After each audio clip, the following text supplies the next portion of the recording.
Hello दोस्तों, मैं मनोज बर्नवाल आज आपके बीच अपनी बातें लेकर आया हूँ। अक्सर देखा गया है जब लोग पैसे को इन्वेस्ट करते हैं तो वो सोचते हैं ये बहुत जल्दी ग्रो होना चाहिए, बहुत जल्दी मल्टीप्लाई होना चाहिए। लेकिन क्या सच में पैसा बहुत जल्दी मल्टीप्लाई हो जाता है? दोस्तों, कई बार लोग जल्दी के चक्कर में अपना प्रिंसिपल यानी मूलधन भी गंवा बैठते हैं। आज की तारीख में ऐसे बहुत से लोग हैं, बहुत सारी कंपनियों में अपने पैसे को गंवा दिए हैं। दोस्तों, ये जल्दी का चक्कर क्या होता है आज मैं कहानी के माध्यम से आपको बताना चाहता हूँ। एक गांव में एक बिजनेसमैन आया। उसने देखा कि गांव के लोग खाली बैठे हुए हैं, यहाँ वहाँ घूम रहे हैं, कुछ काम नहीं कर रहे हैं। तो उसने उस गांव वाले को कहा कि आप लोग, आज मैं यहाँ पे रुका हूँ, बंदर जो घूम रहे हैं आसपास आपके, वो आप मुझे पकड़ के दो। हर बंदर के पीछे मैं आपको 1000 रुपए दूंगा। ऐसा सुनकर गांव वाले ने कहा, खाली बैठे थे, कुछ काम मिल गया, चलो हम बंदर पकड़ के लेके आते हैं, 1000 रुपए भी मिल जाएंगे। उस बिजनेसमैन ने हर बंदर के पीछे 1000 रुपए देना शुरू किया। गांव वाले भी बहुत खुश हो गए। किसी ने 5000 कमाए, किसी ने 10,000 कमाए, किसी ने 20,000 कमाए। लेकिन वही बिजनेसमैन 1 महीने बाद वापस आया और फिर कहा कि आपने जो बंदर दिए थे उसकी डिमांड बहुत है शहरों में, तो आप इस बार मैं फिर यहाँ रुकता हूँ, आप बंदर पकड़ के लाइए, लेकिन इस बार 1000 रुपए नहीं, मैं आपको 2000 रुपए हर बंदर के पीछे दूंगा।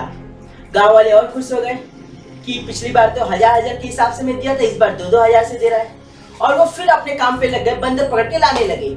किसी ने 5 बंदर लेके आए, किसी ने 10 बंदर लेके आए, तो किसी ने 2 बंदर लेके आए, क्योंकि बंदर की संख्या गांव में धीरे धीरे कम हो गई थी और उनको बंदर के पकड़ने के लिए मेहनत ज्यादा करना पड़ रहा था। बट वो खुश थे कि पैसे तो आ रहे हैं। तो ऐसा कहकर उस बिजनेसमैन ने हर बंदर के पीछे 2,000 रुपए देना शुरू किया। और फिर अगले महीने वो बंदर के लिए शहर से आया गांव में और फिर से उस गांव वाले से कहा कि बंदर की जरूरत और है गांव में, तो आप एक काम कीजिए, बंदर लेके आइए पकड़ के, लेकिन इस बार मैं आपको हर बंदर के पीछे 5,000 रुपए दूंगा।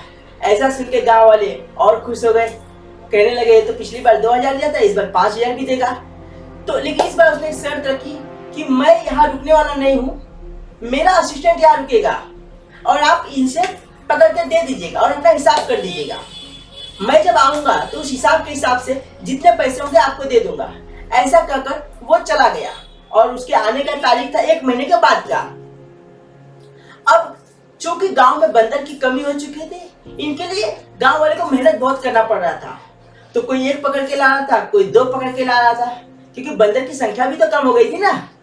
तो दोस्तों, अब उस असिस्टेंट ने क्या कहा कि देखिए, सेठ जी तो अगले महीने आने वाले हैं, एक काम कीजिए, वो तो आपको 5,000 के हिसाब से बंदर देंगे ना, तो आप, मेरे पास कुछ बंदर पड़े हुए हैं, आप वो मुझसे ले लीजिए 3,000 के हिसाब से, और जब सेठ जी आएंगे तब आप उन्हें ये बंदर का हिसाब करवा दीजिएगा, वो 5,000 के हिसाब से आपको दे देंगे।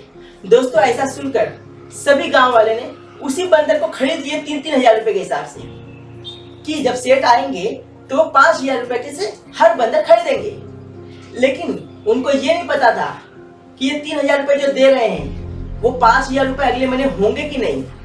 और ठीक ऐसा ही हुआ। उस बिजनेसमैन जो 1 महीने के बाद आने का वादा किया था, असिस्टेंट भी गायब, पैसा भी गायब और बिजनेसमैन तो आया ही नहीं।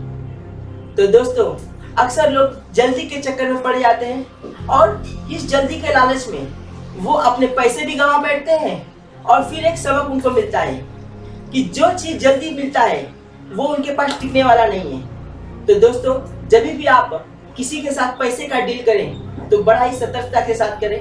पैसा इन्वेस्ट करना अच्छी बात है, पर शॉर्टकट के में मत पड़िएगा। दोस्तों, मैं मनोज बर्नवाल अपनी बातें अक्सर आपके साथ इसी तरह शेयर करते रहता हूँ। आप इस वीडियो को लाइक कीजिए, सब्सक्राइब कीजिए और अच्छा लगा तो कमेंट कीजिए। धन्यवाद।